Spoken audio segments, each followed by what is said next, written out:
Fala Jovem Diferente, hoje nós vamos tratar do tema de temperamentos, um tema bastante especial, com uma convidada bastante especial e muito estudada sobre o assunto. Fala, vinheta!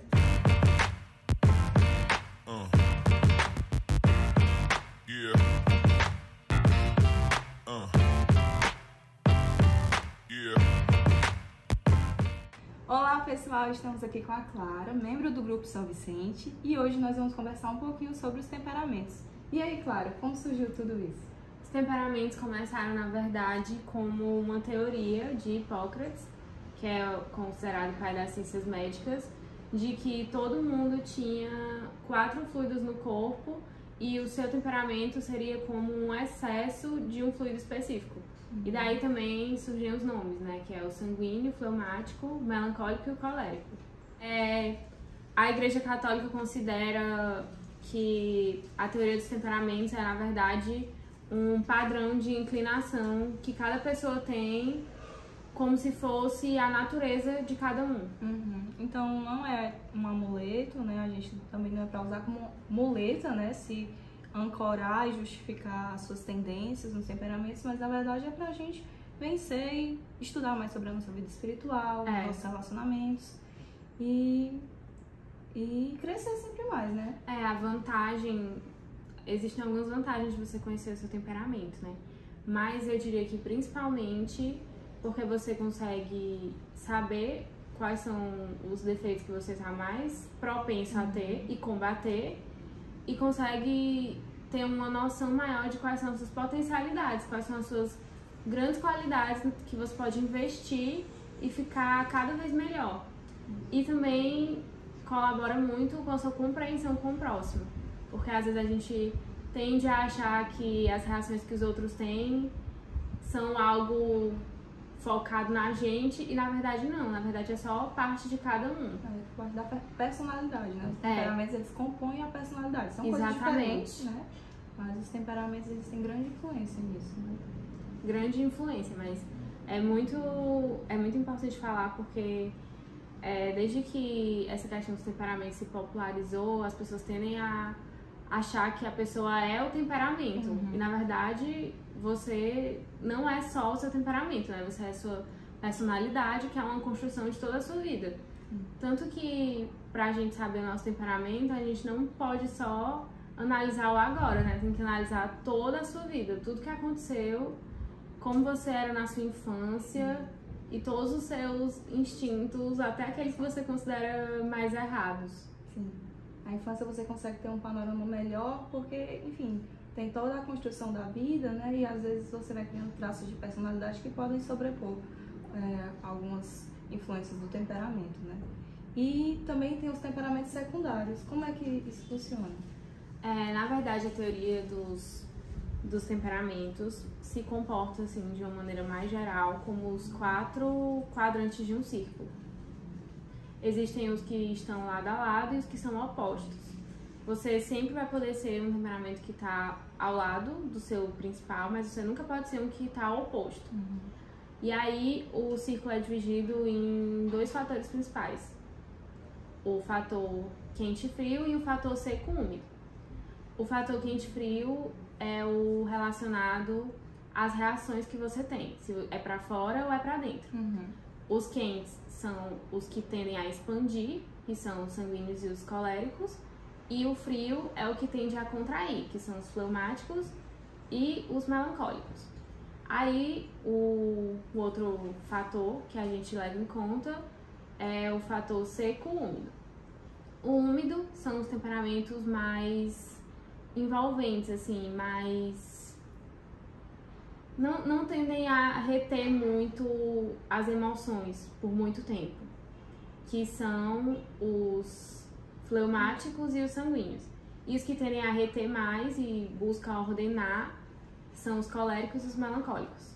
Certo. E falando um pouco mais dos temperamentos, é importante não só ter as informações que a gente vai falar aqui, que é só um resumo, mas começando com os temperamentos quentes, né?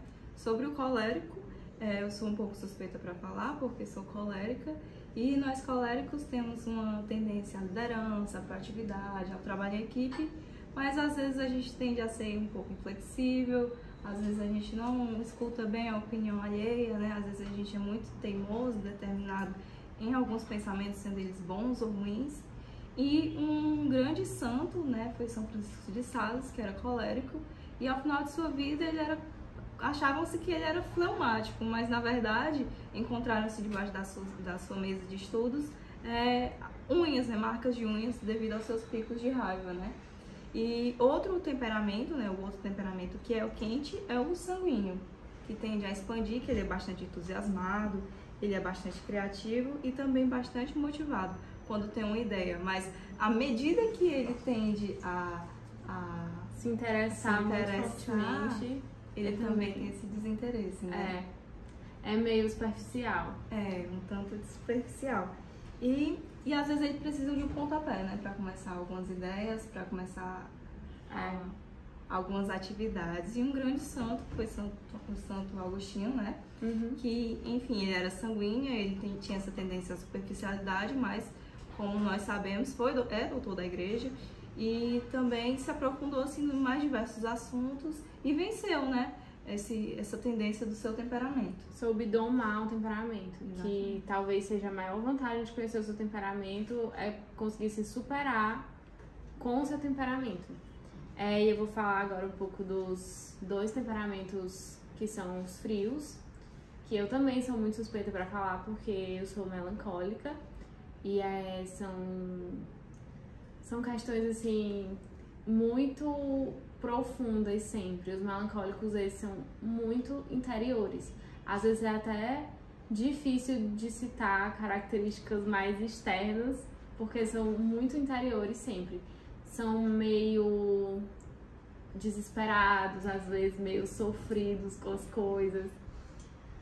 Mas também são muito sentimentais no bom sentido, conseguem se conectar com os mais diversos assuntos que se propõem a conhecer.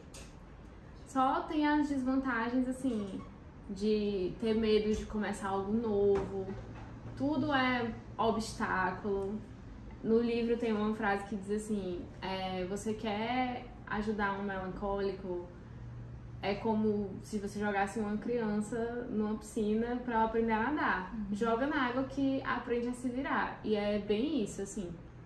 Já os fleumáticos tem muito isso da parte interior dos melancólicos também. Eles são muito inteligentes, são movidos assim pelos ideais deles, mas são muito tranquilos, muito cooperativos. E aí às vezes você até subestima um pouco, né? Tem uma história de São Tomás de Aquino que um frade chegou para ele para falar que tinha um boi voador na janela, alguma coisa assim. Aí ele foi lá e não tinha nada.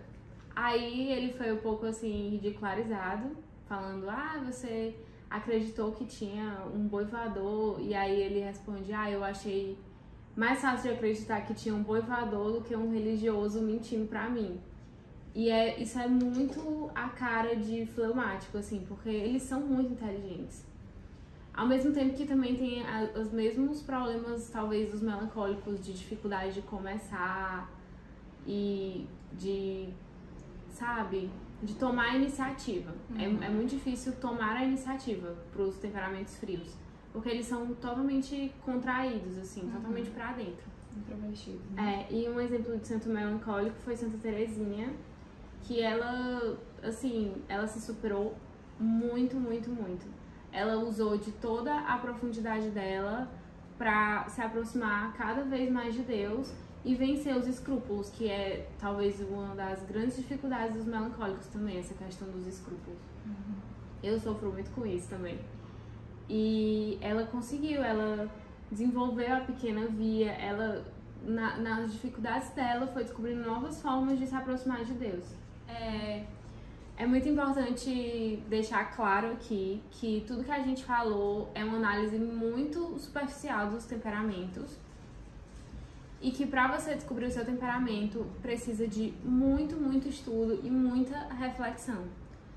Tudo que a gente falou aqui teve como base esse livro da editora Eclésia, O Temperamento que Deus lhe Deu, que no final dele tem um teste com mais de 200 perguntas que eu sugiro, assim, que quem quer conhecer o seu temperamento, quem quer conhecer o temperamento dos amigos, da família, leia o livro e só depois faça o teste, porque quando você vai lendo o livro, vai servindo também como base para você fazer uma reflexão sobre quem você é, quem você foi, e faz você realmente se conectar muito mais com o seu interior. Então ajuda muito.